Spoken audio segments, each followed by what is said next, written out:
चित्तस्य प्रमदेन वाचा बलं शरीरस्य च वैद्यकेन योगावरोधं प्रवरं मुनीनां पतञ्जलिं प्राञ्जलिरानतोऽस्मि।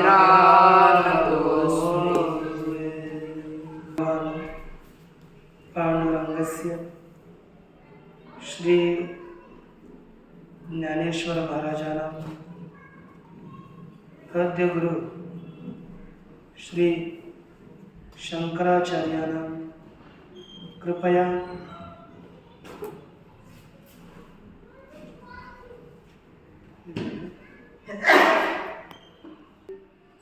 भगवान पांडुरंगस्य ज्ञानेश्वर महाराजानां जगद्गुरु तुकाराम महाराजानां आदिगुरु श्री शंकराचार्याणां तथैव सर्वेषां सतां कृपया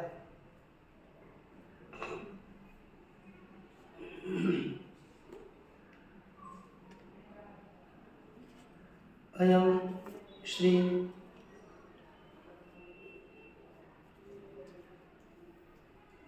पतंजलि विरचितं योगसूत्रम् आदाय अस्माकं विचारः प्रचलति। इसमें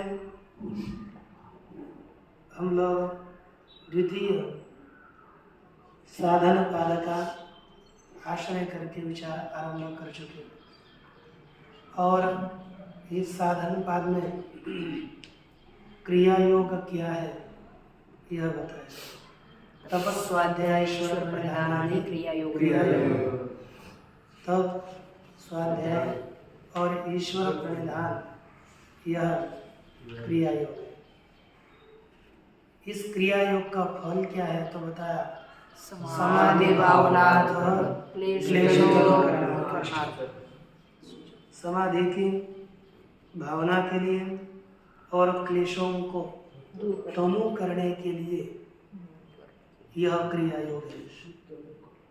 तब क्लेश तनु करने के लिए बताया तो क्लेश क्या चीज है कहा अविद्या अस्मिता राग द्वेष पंचक्लेशाः।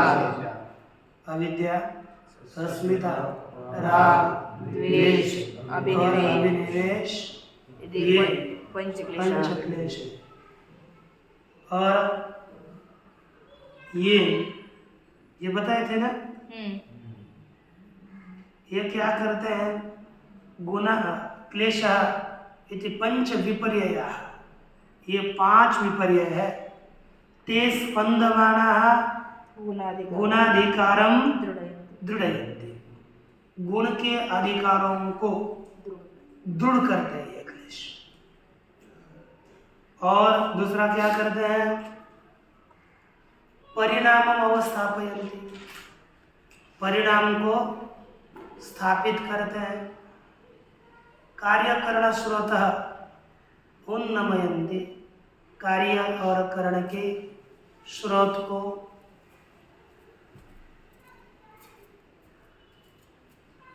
उन्मुख करते हैं उन्नमयन्ति। तत्पश्चात और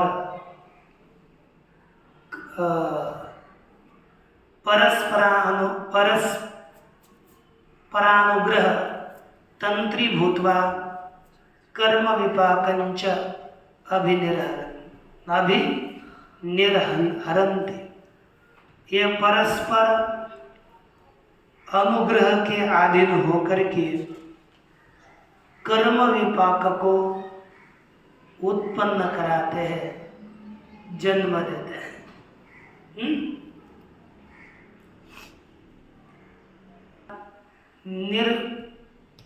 निर्हरन्ति अभिनिर्हरन्ति निर्वाह निष्पादन करते हैं ये बताया।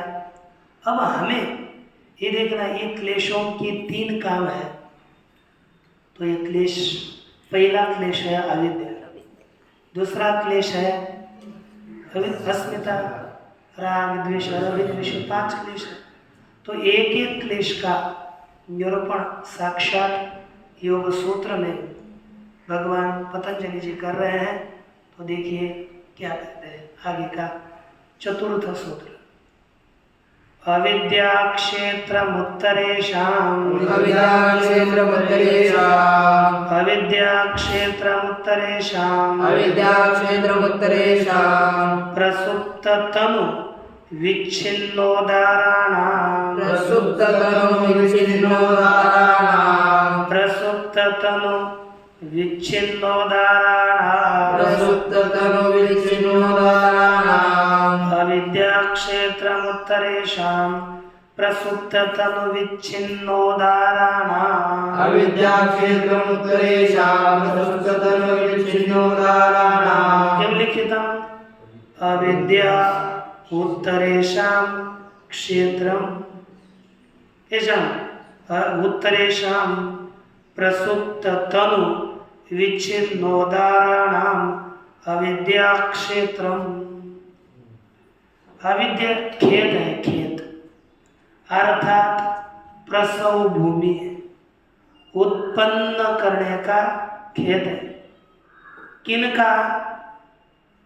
प्रसुप्त तनु विच्छिन्नोदाराणाम उत्तरेषाम प्रसुप्त तनु विच्छिन्नोदाराणाम क्षेत्र। देखो आगे के कौन कौन? प्रसुप्त तनु विच्छिन्न और उदार, चार अवस्थाओं में रहने वाले। कौन कौन? अस्मिता, राग, द्वेष और अभिनिवेश। ये चारों चार अवस्थाओं में रहते हैं। प्रसुप्तावस्था, तनु अवस्था, विच्छिन्न अवस्था और उदार अवस्था। इन चार अवस्थाओं में रहने वाले अस्मिता इत्यादि चारों का अविद्या क्षेत्र है। क्या है? अविद्या क्षेत्र है। तो देखो है ना, प्रसव भूमि है, ये समझना है। सूत्रार्थ समझ में आया? क्या अर्थ हुआ बोलिए?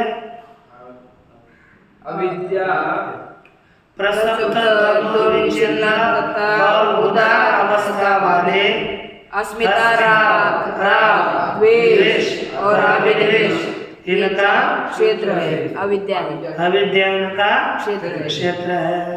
ठीक, आगे अत्र विद्या क्षेत्रम प्रसव भूमि उत्तरेषाम् अस्मितादीनां चतुर्विध कल्पानां प्रसुप्त तनु विच्छिन्नोदाराणां। क्या लिखा? अत्र अर्थात पंचसु क्लेशेषु मध्ये, इन 5 क्लेशों में अविद्या, प्रथम अविद्या क्षेत्रमस्ति अर्थात प्रसव भूमि ही अस्ति। इन 5 क्लेशों में पहली अविद्या प्रसव भूमि है, उत्पत्ति स्थली है, उत्पत्ति का स्थान है। किनके उत्पत्ति का स्थान है? का उत्तरेषाम, आगे आने वाले जो है ना, आगे उत्तर जो है उनके उत्पत्ति स्थान है। अपरवर्ती कौन है? देखो अस्मितादीना उत्तरेषाम, आगे वाले जो अस्मिता इत्यादि चारों है, चतुर्विध कल्पाना, चार जो कल्प है, अस्मितादि 4 कल्प, उनका ये उत्पत्ति स्थान है। अविद्या से ही अस्मिता उत्पन्न होती है, अविद्या से ही राग, अज्ञान से द्वेष और अज्ञान से अभिनिवेश होता है। तो इन चारों का ही उत्पत्ति स्थान है। तो ये चारों भी 4 अवस्था वाले हैं। कौन कौन से? प्रसुप्त तनु विच्छिन्न उदारा, प्रसुप्त तनु और विच्छिन्न इन अवस्था वाले अस्मिता, राग, द्वेष और अभिनिवेश, इनकी उत्पत्ति का स्थान है अविद्या। जान लिया? अच्छा, अब शंका होती है, 4 अवस्था वाले हैं, तो पहली अवस्था कौन थी? प्रसुप्तावस्था, द्वितीय तनु अवस्था, तृतीय विच्छिन्न अवस्था, चतुर्थ उदार अवस्था। तो प्रथम अवस्था हो गई प्रसुप्त। तो प्रश्न कुर्वन्ति तत्र का प्रसुप्ति? चतुर्षु अवस्थासु मध्ये प्रसुप्ति अवस्था का। प्रसुप्ति अवस्था क्या है 4 अवस्थाओं में? एक नहीं प्रश्न हुआ तो कहते हैं चेतसी शक्ति मात्र प्रतिष्ठान बीज भावोपगम प्रसुप्ति। जैसे चेतसी अर्थात चित्त में शक्ति मात्र प्रतिष्ठान, केवल चित्त में केवल शक्ति रूप से स्थित अस्मिता, राग, द्वेष और अभिनिवेश होता है। अर्थात सबसे सूक्ष्म अवस्था जो अभिव्यक्त नहीं है, चित्त में केवल शक्ति रूप से स्थित राग, अस्मिता, राग, द्वेष, अभिनिवेश, इन चारों की जो बीज भाव की प्राप्ति है, ये चारों भी जो बीज भाव को प्राप्त हो गए, यही प्रसुप्त अवस्था है। जैसे हम खेत में एक आधा बीज लगाते हैं, समझो बीज है हमारे पास, एक आधा गोधूम का बीज है, किसी का भी बीज है, उसमें वह पेड़ हो, गेहूं का पौधा हो, वो उसी बीज में स्थित है, लेकिन किस रीति से? प्रसुप्त रीति से। अपने पास धान्य है ना, उसमें वो बीज, वो पौधा स्थित है, लेकिन प्रसुप्त अवस्था में विद्यमान है। किस अवस्था में? प्रसुप्त अवस्था में विद्यमान है। ठीक ना? अच्छा, तब बाद में उसमें थोड़ा बीज को हम खेती में डालते हैं, पानी वगैरह विद्यमान होगा तो उससे फूलता है वो बीज और वह अंकुर के लिए प्रवृत्त होता है। तब वो अवस्था कौन सी है? तनु अवस्था। अंकुर निकलता है ना, वो तनु अवस्था हो गई। और बाद में पेड़ बड़ा होता है, वो अवस्था हो गई उदार अवस्था। और बाद में इसका किसी का नाश हो गया तो हो गई विच्छिन्न अवस्था। यह अभिबुद्धि में आ रहा है, तो इसका बीज भाव को प्राप्त होना, ये सभी शक्ति रूप से बीज भाव को रहना, अभिव्यक्त न होना, इसकी अवस्था है प्रसुप्त अवस्था। तो कहते चेतसी शक्ति मात्र प्रतिष्ठान बीज भावोपगम प्रसुप्ति। अब दूसरा क्या है? तनु तस्य प्रबोधे आलम्बने सम्मुखी भाव प्रसंख्यानवतो दग्ध क्लेश बीजस्य सम्मुखी भूते भी आलम्बने नासौ पुनरस्ति दग्ध बीजस्य कुत प्ररोह इति अतः क्षीण क्लेशं कुशलश्चरम कुशलः चरमदेहः इति उच्यते। क्या होता है? तस्य, तस्य अर्थात बीज भाव से, प्रबोधे आलम्बने सम्मुखी भाव, उस बीज भाव का प्रबोधे, प्रबोध अर्थात जब जागृत अवस्था होती है।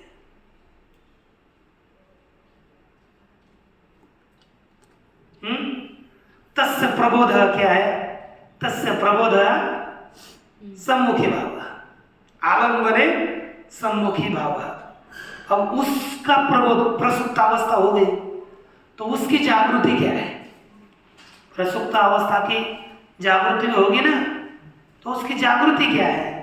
तो उसका प्रबोध है आलम्बन में सम्मुख हो जाना, आलम्बन के प्रति अभिव्यक्त होना ही उसका जागरण है। उसका क्या होना? अपने सम्मुख हो जाना, वही जागृत अवस्था है, जागरण है। लेकिन अब इतना हो गया, आगे जिसको ज्ञान हो गया उसके उस बीज का भी नाश हो जाता है। प्रसुप्त अवस्था जागृत होती है, लेकिन अरे सूक्ष्म अवस्था में बीज रहता है, वो तो उगता है, लेकिन बीज दग्ध हुआ वो उगेगा कभी नहीं।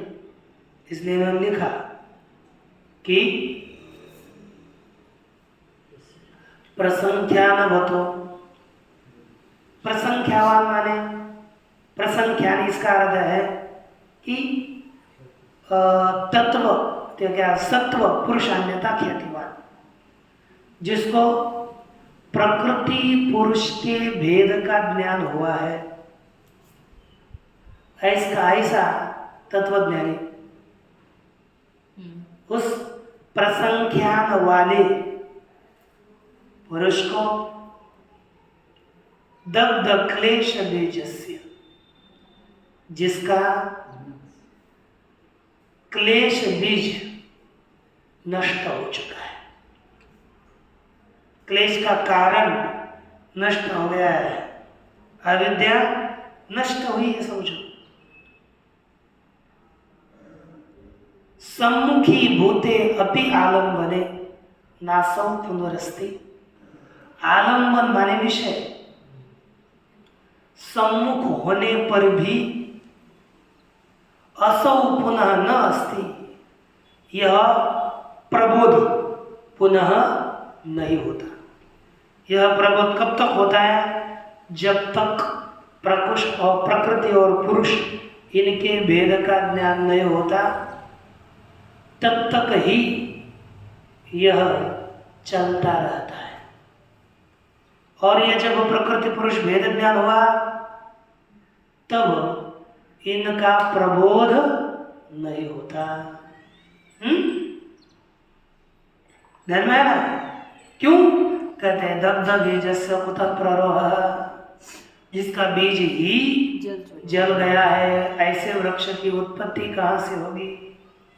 अतः क्षीण क्लेश कुशल, इसलिए जिसके क्लेश क्षीण हो चुके हैं वह सुखी है। चरम देह इति उच्यते, और वही अंतिम देह वाला है, ऐसा कहा जाता है। समझ में आ गया? ठीक है, अब हम आगे चलते हैं। तत्रैव सा दग्ध बीज भावा पंचमी क्लेशावस्था नान्यत्र इति।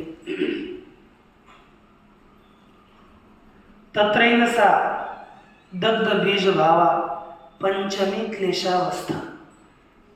तत्रैव अर्थात उसमें ही वह दग्ध बीज भावा माने जल गए है बीज भाव, जिसका बीज जल चुका है, ऐसी पांचवी क्लेश अवस्था होती है। कौन सी? पांचवी।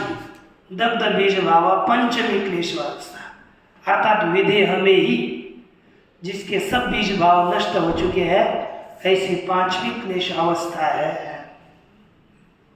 न अन्यत्र, अन्यत्र ये पांचवी क्लेशावस्था नहीं होती। जहाँ पर बीज नष्ट हो गया ये पांचवी क्लेशावस्था हमें समझनी चाहिए।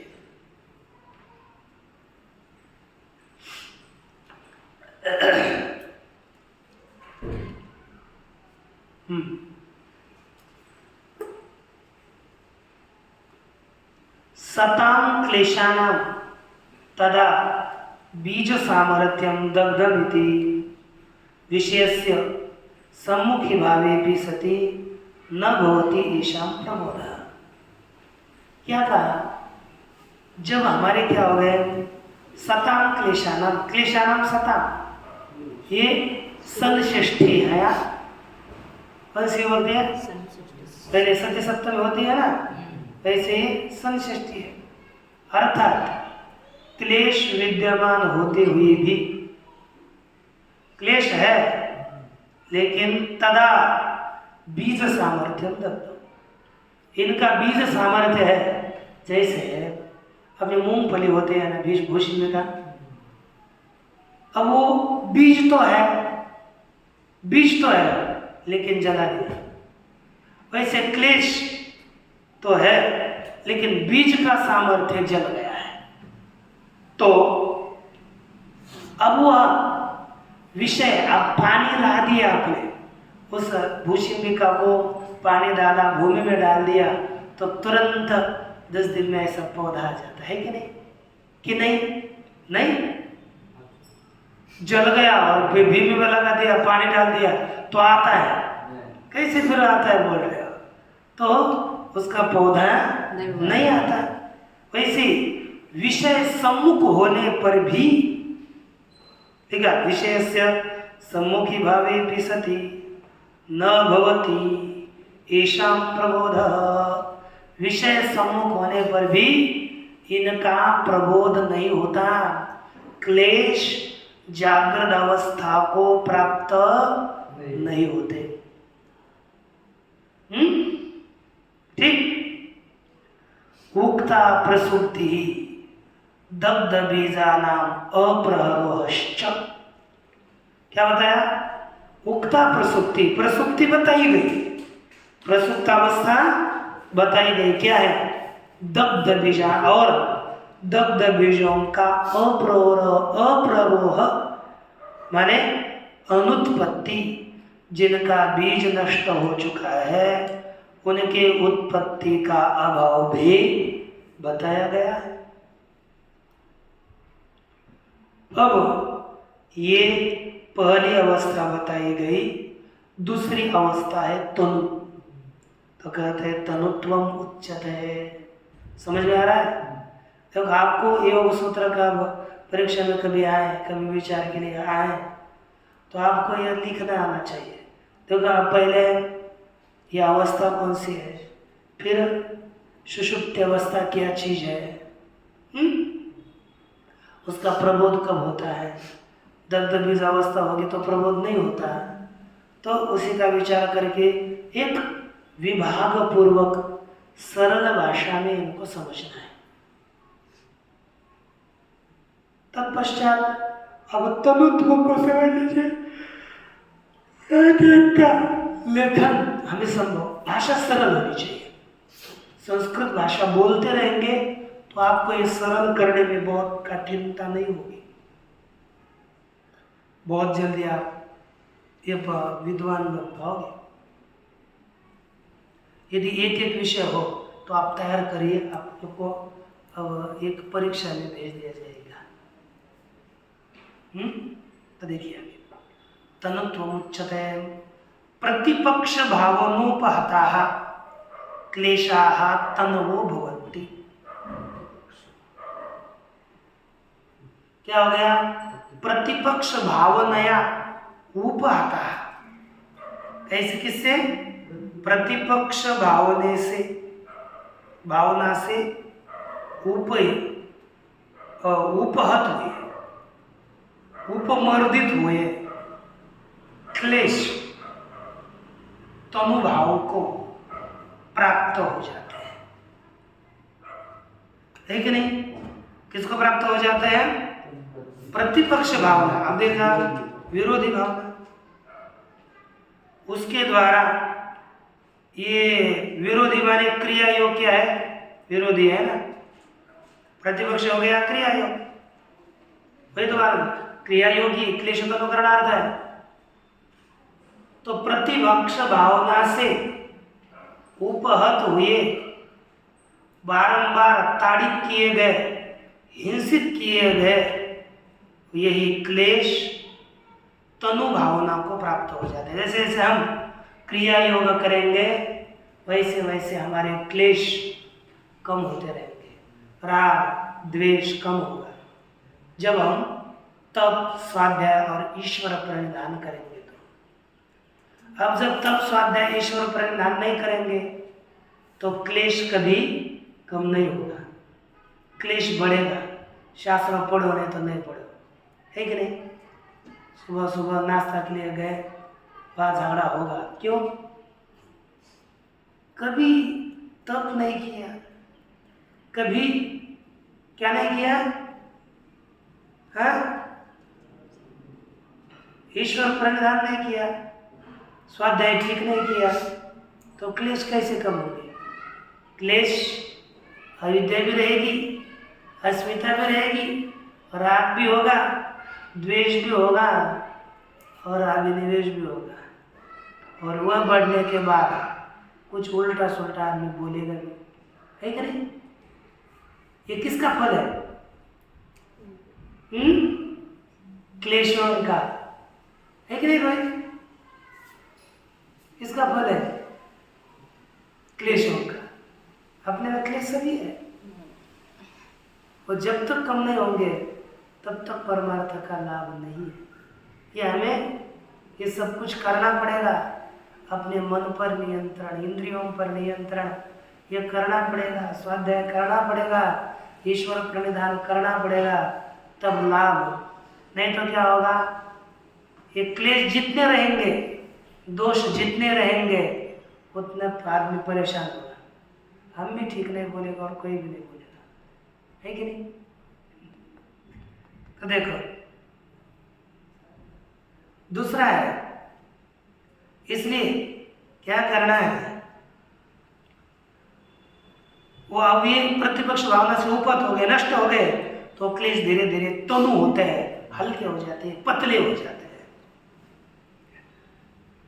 तथा विच्छिद्य विच्छिद्य तेन तेन आत्मना पुनः पुनः समुदाचरन्ति इति विच्छिन्नाः, फिर धीरे धीरे नष्ट होते हुए, नष्ट करते होते हुए, कम होते हुए, होकर के, कम करके, नाश करके, तेन तेन आत्मना, तेन तेन आत्मना अर्थात स्वस्वरूप से पुनः पुनः, है ना, वारंवार क्या बोलते हैं?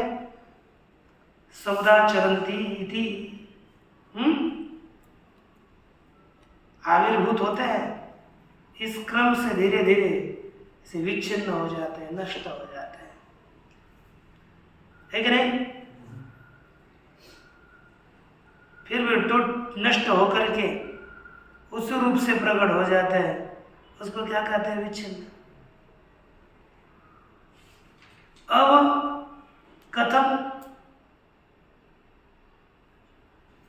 कहते राग काले क्रोधस्य दर्शनात्, जब राग आता है ना, अर्थात आसक्ति होती है, तब क्रोध आता है क्या? नहीं आता।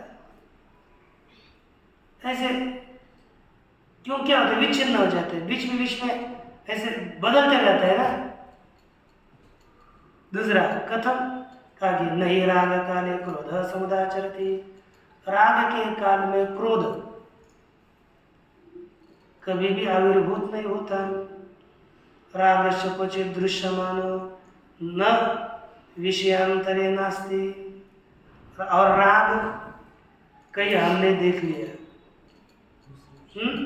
तो दूसरे विषय में नहीं, ऐसी बात नहीं होता है कि नहीं? है ना? नैकस्यां श्रियां चैत्र रक्तः इति अन्यासु श्रीषु रक्तः इति, है ना?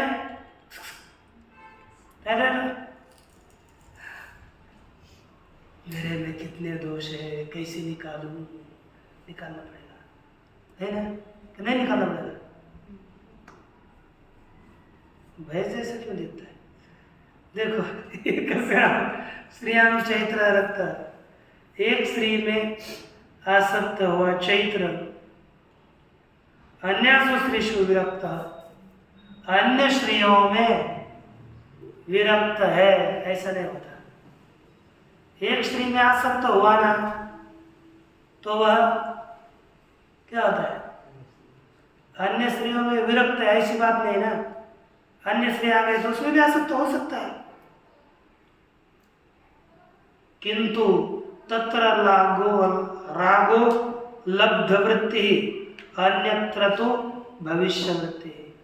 एक स्त्री में आसक्त हुआ पुरुष, वहां पर उसका राग माने आसक्ति लब्ध वृत्ति वाला है, और अन्य स्त्रियों में भविष्य वृत्ति वाला है। अर्थात अभी उसका राग उसमें अभिव्यक्त नहीं हुआ, अन्य में भविष्य काल में अभिव्यक्त होगा।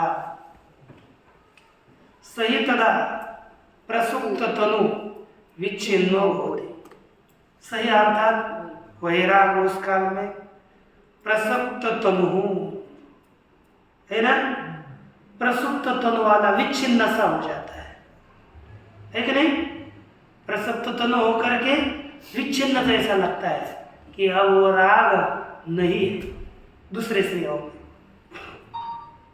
विषय यो लब्ध वृत्ति समुदाय। देखो राग भी विषय प्राप्त होने पर जो लब्ध वृत्ति वाला अभिव्यक्त वृत्ति वाला राग होता है वही उदार है।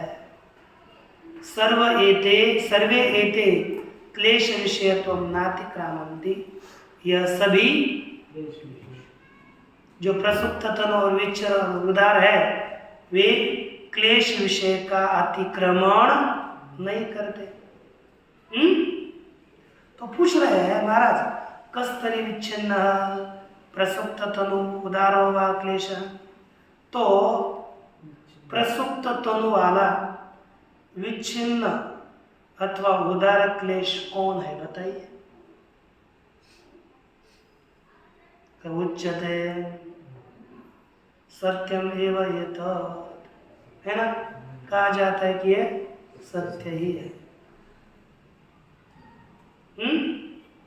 कस्तरी विच्छिन्ना प्रसुप्त तनु उदारो वा क्लेश। तो विच्छिन्न प्रसुप्त तनु उदार वाला क्लेश कौन है? अथवा विच्छिन्न तो प्रसुप्त तनु उदार वाला क्लेश का उसमें कौन है? तो कहते ये आपका कहना सत्य ही है, किंतु विशिष्टानाम एवं एतेषाम विच्छिन्नादित्वम। कहते हैं विशिष्ट जो यह क्लेश है, विशिष्ट क्लेशों में ही विच्छिन्न इत्यादि रूपता है। कौन सी रूपता है? विच्छिन्न इत्यादि रूपता इनमें है। यथा एव प्रतिपक्ष भावना तो निवृत्त तथा एव व्यंजकांजनेन अभिव्यक्त। यथा एव अर्थात जिस प्रकार प्रतिपक्ष भावना तो निवृत्त, प्रतिपक्ष भावना से, प्रतिपक्ष भावना अर्थात क्रिया योग के अनुष्ठान से ये जैसे जैसे दूर होता है तथैव उसी प्रकार स्वव्यंजक कायंजनेन अभिव्यक्त। प्रतिपक्ष भावना से क्लेश दूर होता है और स्वव्यंजक अपने को अभिव्यक्त करने वाले भावना से यह अभिव्यक्त होता है। इसलिए सर्वे एव अमी क्लेश अविद्या भेदा, यह सभी क्लेश अविद्या के भेद है। अकस्मात क्यों? सर्वेषु अविद्या एव अभिप्लवते। सभी सभी में अविद्या ही यहाँ पर अभिप्लवते यानी व्याप्त है।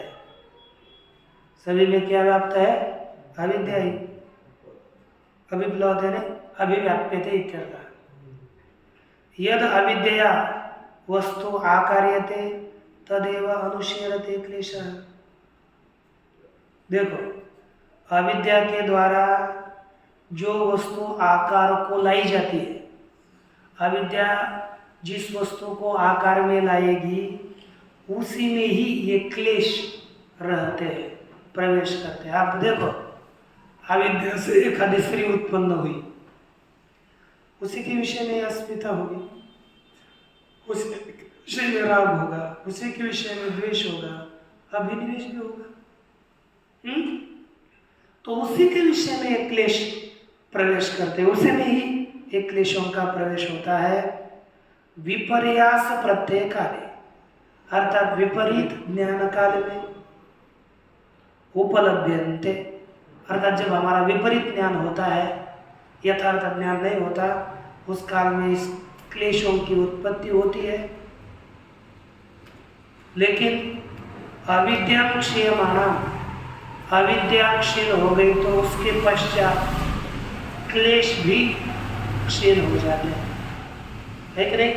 अविद्या नष्ट हो गई तो क्लेश भी नष्ट हो जाते हैं। इस तरह से इस क्लेशों की स्थिति अविद्या के ऊपर है, यह हमें समझना चाहिए। अब इसके बाद अविद्या का स्वरूप बताया जाएगा, वो देखेंगे। पूर्णमदः पूर्णमिदं पूर्णात् पूर्णमुदच्यते पूर्णमेवावशिष्यते। ओम शांति।